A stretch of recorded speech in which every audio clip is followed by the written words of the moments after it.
Cheryl Pate is a senior portfolio manager at Angel Oak Capital and serves as the portfolio manager for the Financials Income Impact Fund and the Financial Strategies Income Term Trust, as well as two ETFs and several of the firm's private funds and separately managed accounts.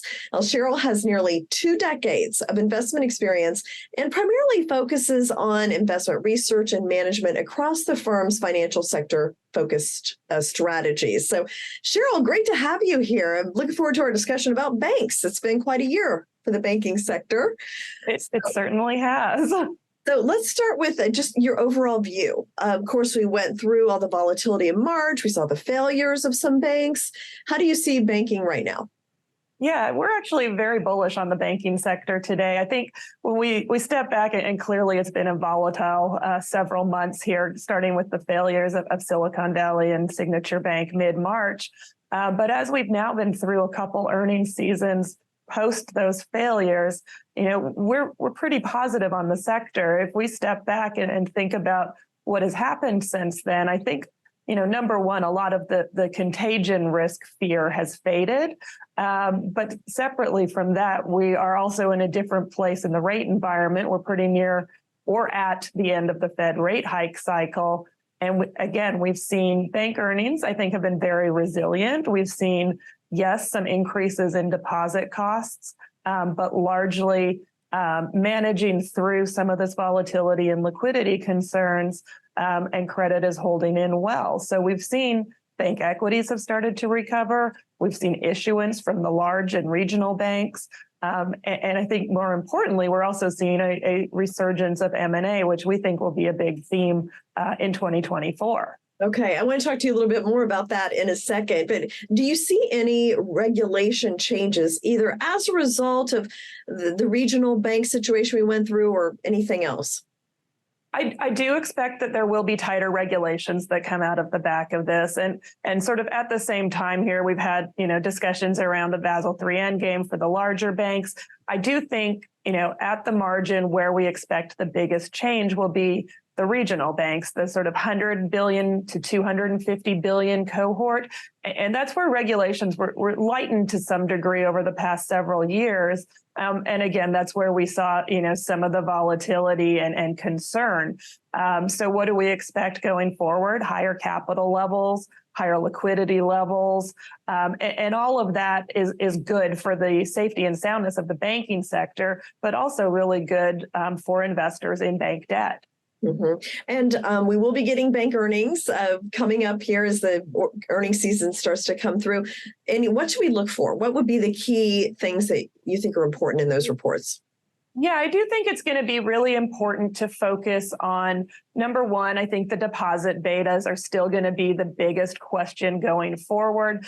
Clearly, there has been a shift in how we think about duration of deposits and how willing banks are to pay up for some parts of their deposit structure.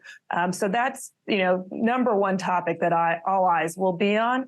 But I think we're also watching loan growth. We're seeing tighter lending standards come through. We saw that in the senior loan officer survey. That is expected. And then the third thing that I think, we're watching for over the next several quarters is some normalization of credit costs. And we're still sitting at a really good part of the cycle. Credit costs are in line with pre-pandemic 2019 levels. But we do expect that to normalize. And we're particularly concerned about office commercial real estate. But that's really not a significant portion of a lot of these banks' balance sheets. So those are really the top three items to focus on. It's interesting. Well, you mentioned M&A earlier. Do you see more of that? And would this be bigger banks buying some of the smaller regionals? And what might that mean for the whole banking industry? Yeah, when we step back and think about it, the U.S. is still highly overbanked. We still have 5,000 banks in the country. And, clearly there has been a consolidation trend for a number of years. Typically, we've consolidated about 5% per year, and that's clearly been on pause during the current market volatility.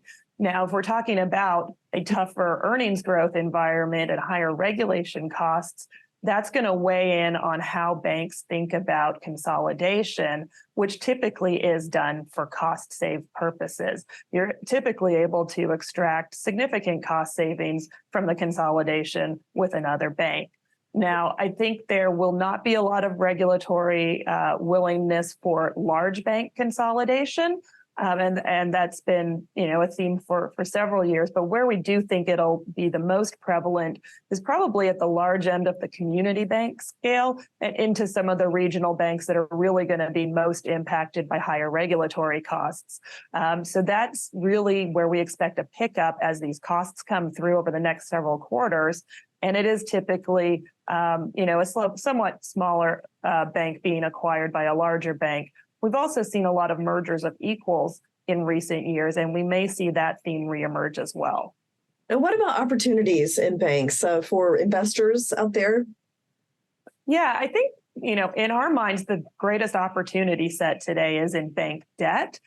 We're able to see equity-like returns for investment grade bank debt because the fixed income market seems to be a little bit slower to rebound following these types of events. It tends to follow the equities. We haven't seen that degree of spread tightening that we would expect come through yet. And so we're able to source opportunities in bank debt that is yielding mid-teens yield to call, I would say around 10-ish% on a yield to maturity basis. And that's very compelling, given that we don't think there's a systemic credit concern, liquidity concern for the sector as a whole.